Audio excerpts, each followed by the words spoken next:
Welcome to Speed Round Sunday on the Parenting Roundabout podcast, where we share a mini episode from our past for your weekend listening pleasure.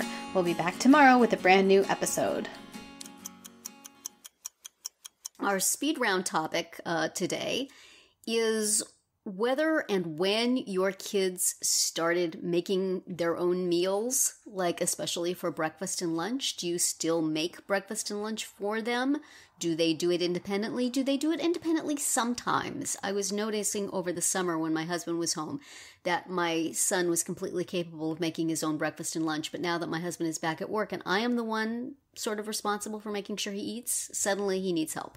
So, and possibly the problem is that I feel guilty if I don't do it. So it's like, you're saying, Mom has to work, go get your own breakfast. I feel terrible. So I was going to ask you guys, do your kids do their own thing meal-wise? My daughter has for a very long time been completely independent in her breakfasting and lunching. My son, apparently, it goes back and forth. Well, see, you have to frame it as not you can get your own because Mom has to work, but you can get your own because you're capable and yes, that. You can get your own because you're 24 years old. Go add some milk to cereal. It's not that hard. But it's still, I feel like bad mom. Maybe it's a mother-son thing. Well, yeah, because we like to take care of them. I still end up making my son's breakfast and lunch far too often also. Yes. Because he is perfectly capable, but he is very busy, playing video games and doing other things. So he cannot be bothered to eat anything. And then, of course, until he desperately needs something, and it's going to be something horrible. Yes. So it's a challenge. I'm trying to balance, my need for him to be independent, his need for himself to be independent. I'm not sure where the grammar went there. His need to be independent, his perfectly capable hands that can make his own food. Right. But then the choices that he makes are not necessarily good. So here's the other problem. So what do you do? Because there's the natural consequences thing is definitely not working. And because the natural consequence is he will eat, cereal and candy for every meal. And he'll be perfectly happy with that. Yeah. So, that's the hard part of independence. For sure. Yeah. Well, Nicole, obviously your son makes his own meals because he's not living at home. But how about your daughter? Does she expect you He to doesn't make his own meals. His girlfriend makes them? His girlfriend does? Let's backtrack a bit. Okay. I have failed miserably. I have failed. What would you say? I've successfully failed at not encouraging or not having my kids make their own meals. And I just kick myself all the time because my son I tried teaching him how to cook and I tried encouraging him to, get his own meals. When I worked, it was easier because he had to get his breakfast and his lunch. And then I'd come home and get dinner. But now that I've been at home, there's just somehow I fell into this role of getting them their breakfast, packing their lunch, having food ready for them when they get home.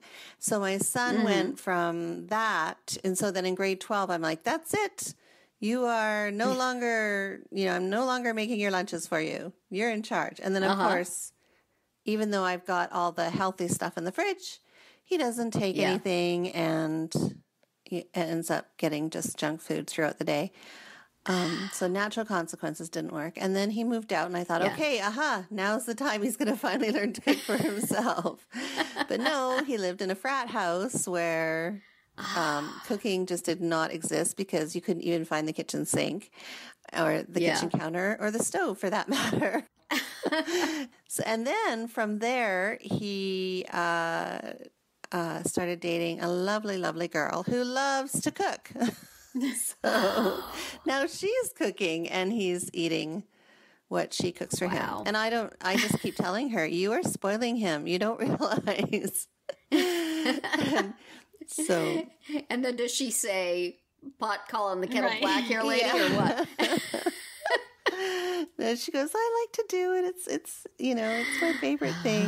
So, but it's funny because every once in a while because we have a family chat on texting. Mm-hmm. So every once in a while, a comment, something will pop up from her and it will say, Josh, please put a pot of water on the stove and boil it. I'm coming home. So I think that's the extent of his. Oh, man. His cooking is, she only trusts him to boil a pot of water. Right. And then my daughter, on the other hand, she's terrible. If I don't put something in front of her, she won't eat. If I tell her, I think part of the problem too is that, so she has ADD and she gets hyper-focused when she is doing something. And she'll literally forget to eat. And then when she finally realizes she has a raging headache from low blood sugar, she's and she's hangry, she'll want something to eat. But she is terrible. She won't put anything together either. So, and she used to bake. She used to do a lot of baking, and which was great for us. But she's not interested anymore. Yeah. So, I have not done well in that department. Oh, I know. Well, I feel a little better now. Yeah. I got 50% right. I just had my cousin here as you know, I had relatives here recently from Australia, and her daughter, who is 15, she volunteers to make dinner. How did you do that? And she makes good meals too. So, that's great. Anyway, we haven't been able to get our kids to necessarily do dinner for the family, but on nights, there's some nights where my husband and son go out to do something, and my daughter and I have dinner together at home, and she's in charge of dinner then. She will get the frozen fish and put it on a pan and put it in the oven, and frozen vegetables or whatever. Yeah. She makes dinner for me, and she's very proud of it. And I'm like, as long as I'm not doing the work, I'm very happy. Anything you want to serve is for, I never cook dinner anymore. But we're very into microwave things here for lunches and breakfasts. We usually have leftovers. The kids have leftovers. So it can be done. Yeah. He can do it. And if he's overhearing me saying this podcast, he will now be guilting me by doing it. I'll do it. That's okay. But it's not that hard. No. I don't make lunch. I extracted a promise from my husband when I think before I even was pregnant with my first child, that I would not make lunches because I hate it so much. Because I just always hated making my own lunch for work. So he, unwittingly agreed.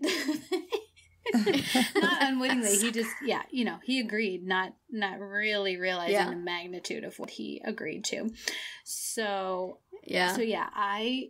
I don't make lunches for anyone, like packed lunches. So either my husband makes them, or the kids make them themselves, or they buy the school lunch, which generally tends to be the final That's a good deal. answer. But and what really bugs me is when he makes the kids lunches now, because I'm always telling him they need to do it themselves. Yeah.